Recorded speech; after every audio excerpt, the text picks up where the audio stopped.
Sementara saya berdoa di mezbah rumah tangga, Roh Kudus turun kepada saya dan terasa bahwa saya terangkat semakin lama semakin tinggi, jauh di atas dunia yang gelap.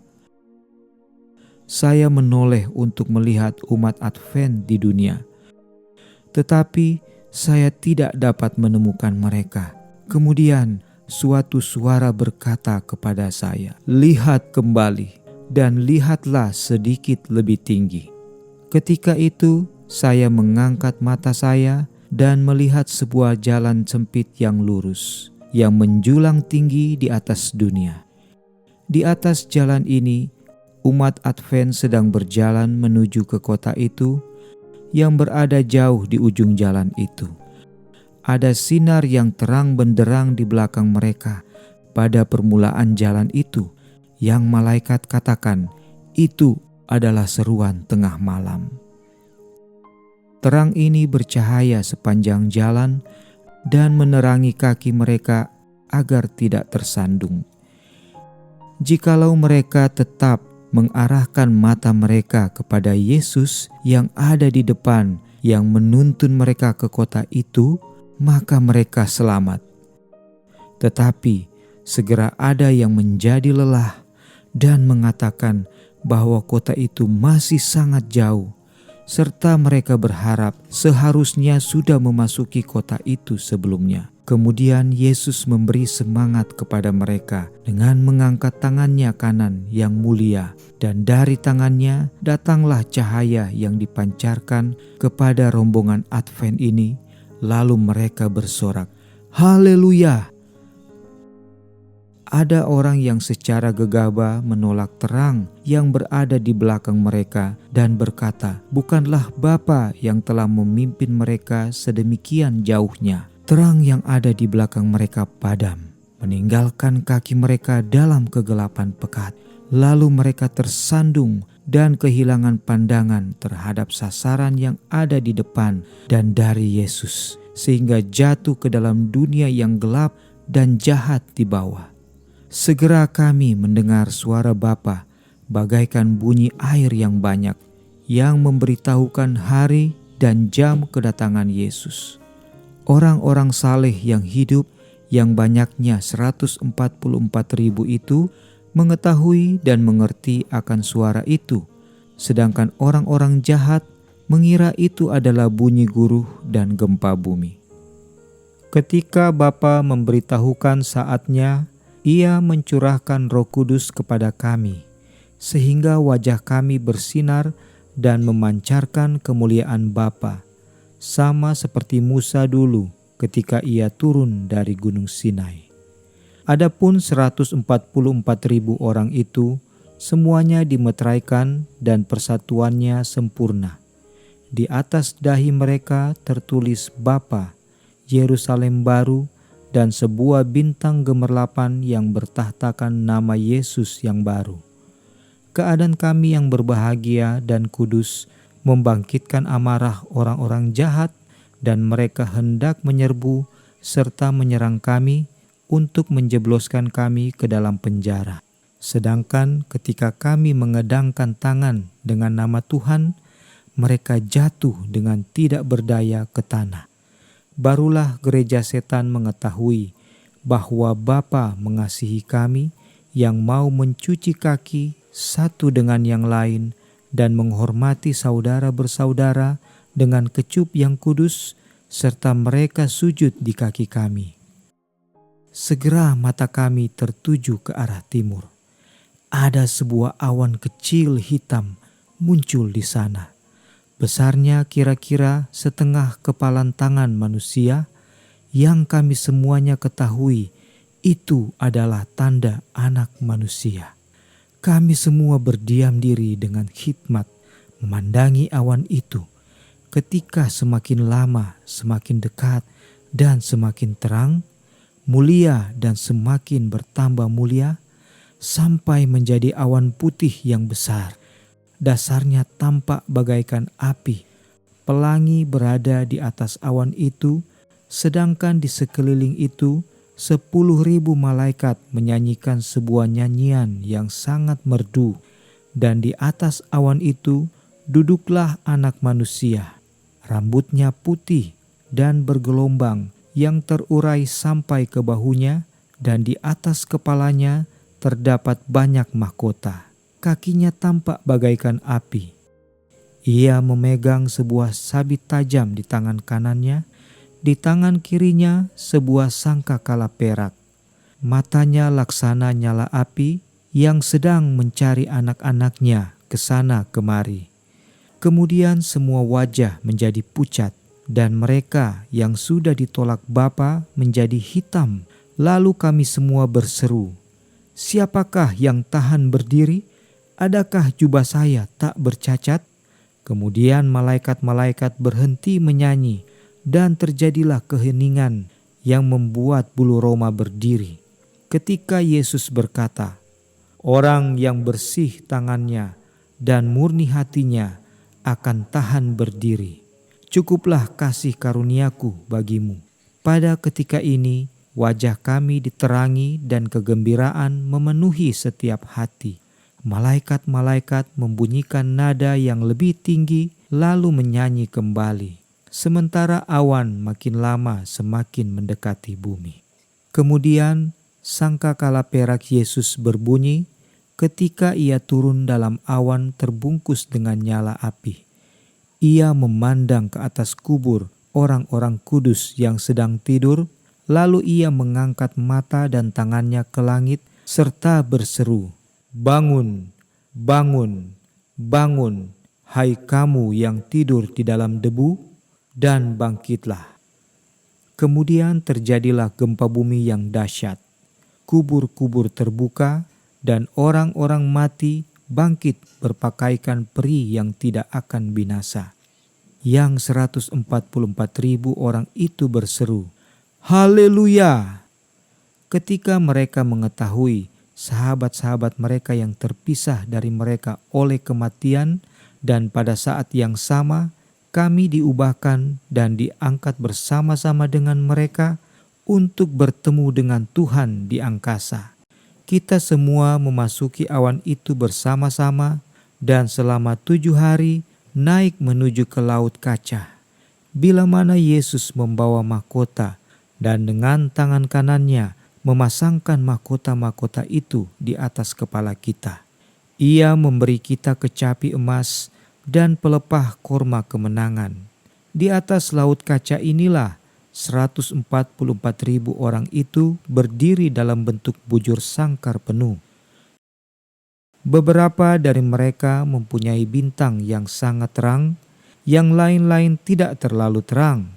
Ada mahkota yang kelihatannya syarat dengan bintang-bintang, sementara yang lain hanya beberapa bintang saja.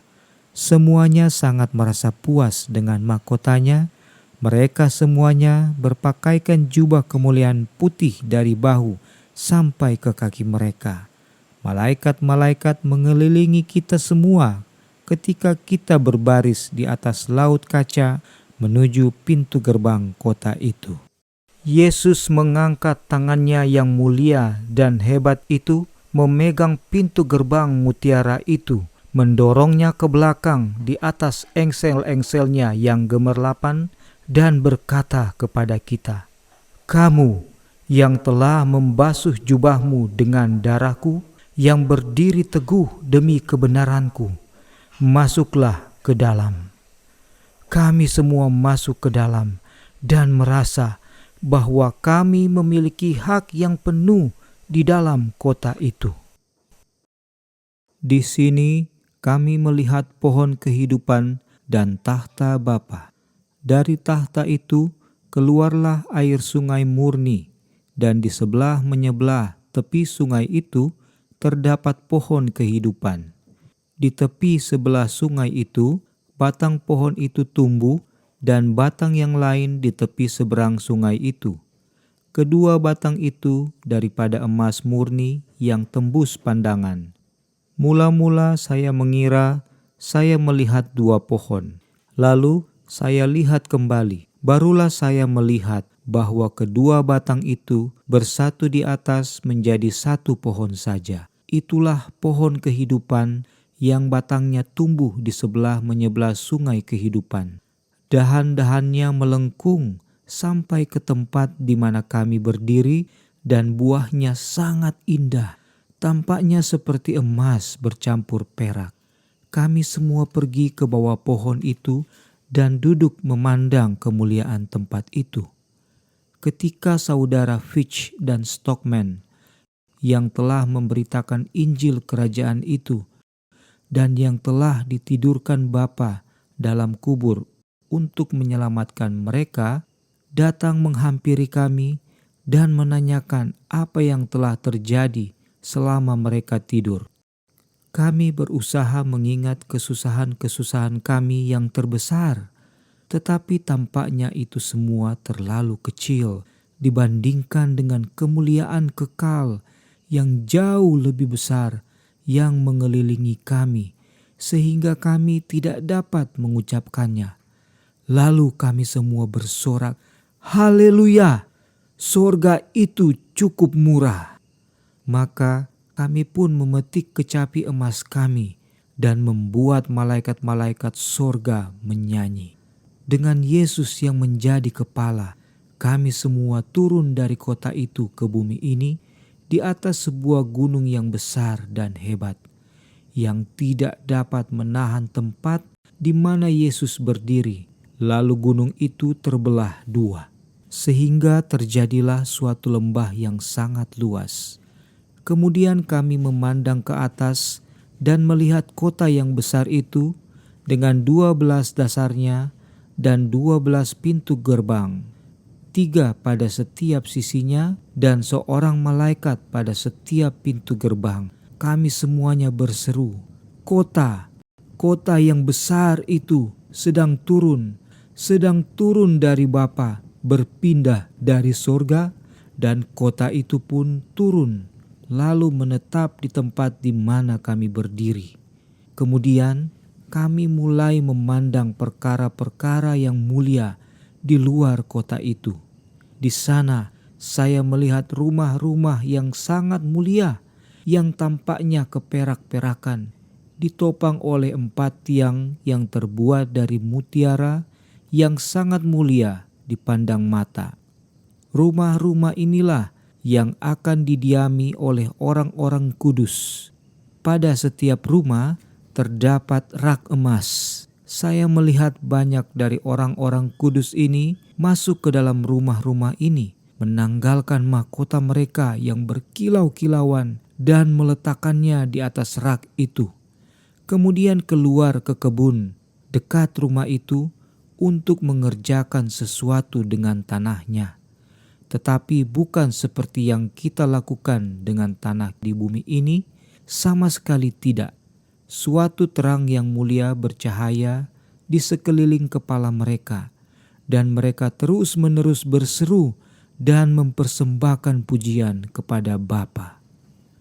Saya melihat kebun yang lain, penuh dengan segala jenis bunga, dan ketika saya melihatnya, saya berseru, "Bunga ini tidak pernah akan layu." Berikut saya melihat sebuah kebun yang penuh dengan rumput yang tinggi, sangat indah dipandang mata, berwarna hijau dan memantulkan warna perak dan emas, seakan dengan megah mengalun untuk memasyurkan kemuliaan Yesus sebagai Raja. Kemudian kami memasuki sebuah kebun yang penuh dengan segala jenis binatang, singa, domba, macan, serigala, yang kesemuanya bersatu dengan sempurna. Kami lewat di tengah-tengah mereka, dan mereka mengikuti kami dengan aman. Kemudian kami memasuki sebuah hutan, tidak sama dengan hutan gelap yang ada di bumi ini, tidak sama sekali, tetapi terang dan semuanya mulia. Cabang-cabang pohon bergerak ke sana kemari, dan kami semuanya berseru, "Kita akan tinggal dengan aman di dalam hutan belantara dan tidur di hutan rimba." Kami melewati hutan itu sebab kami sedang menuju ke Gunung Sion. Ketika kami dalam perjalanan, kami pun bertemu dengan suatu rombongan yang sedang menikmati kemuliaan tempat itu. Saya memperhatikan warna merah sebagai batas jubah mereka. Mahkota mereka gilang gemilang, jubah mereka putih bersih. Ketika kami menyalami mereka, maka saya bertanya pada Yesus, "Siapakah mereka?" Ia mengatakan bahwa mereka adalah orang-orang yang mati syahid, dibunuh karena Dia. Bersama mereka terdapat anak-anak kecil yang tidak terhitung banyaknya. Mereka juga memiliki tanda merah pada jubahnya. Gunung Sion sudah berada di depan kami, dan di atas gunung itu berdiri Bait Kudus yang mulia, dan di sekelilingnya terdapat 7 gunung lain, yang di atasnya bertumbuh bunga mawar dan bakung. Saya melihat anak-anak kecil mendaki, atau kalau mereka mau, mereka menggunakan sayapnya untuk terbang ke atas puncak gunung-gunung tersebut dan memetik bunga yang tidak pernah layu itu. Di sekitar Bait Kudus itu terdapat segala macam pohon untuk memperindah tempat itu. Pohon den, cemara, sanobar, minyak, pacar Belanda, delima, dan pohon ara yang cabang-cabangnya melengkung ke bawah sebab buahnya yang sangat lebat. Inilah yang membuat tempat itu semuanya mulia. Ketika kami sudah hendak memasuki Bait Kudus, Yesus berkata dengan suaranya yang merdu, "Hanya yang 144.000 yang boleh memasuki tempat ini." Dan kami berseru, "Haleluya!" Bait Kudus ini ditopang oleh 7 tiang yang semuanya terdiri dari emas yang tembus pandang, dilengkapi dengan mutiara yang paling mulia. Perkara-perkara ajaib yang saya saksikan di sana tidak dapat saya lukiskan. Oh, sekiranya saya dapat berbicara bahasa Kanaan, maka saya dapat menceritakan sedikit tentang kemuliaan dunia yang lebih baik. Di sana saya melihat meja dari batu, di mana nama-nama 144.000 orang itu terukir dengan huruf emas. Setelah kami melihat-lihat kemuliaan Bait Kudus itu, kami keluar dan Yesus meninggalkan kami pergi ke kota itu. Tidak lama kemudian kami mendengar akan suaranya kembali yang berkata, "Marilah, hai umatku, hai kamu yang keluar dari kesusahan besar dan yang melakukan kehendakku, yang menderita karenaku, masuklah ke dalam perjamuan, karena aku sendiri telah bersiap-siap untuk melayani kamu." Kami bersorak, "Haleluya, glory!" Lalu masuk ke dalam kota itu. Di sana saya melihat sebuah meja dari perak murni, berkilometer panjangnya. Namun mata kita dapat melihatnya dengan jelas. Saya melihat sebuah pohon kehidupan, mana, badam, ara, delima, anggur, dan banyak jenis buah yang lain. Saya meminta izin pada Yesus untuk memakan buah itu. Ia berkata, "Bukan sekarang." Mereka yang memakan buah dari negeri ini tidak lagi pulang ke bumi. Tetapi tidak lama lagi, jikalau engkau setia, maka engkau akan memakan buah kehidupan dan meminum air dari mata air kehidupan itu.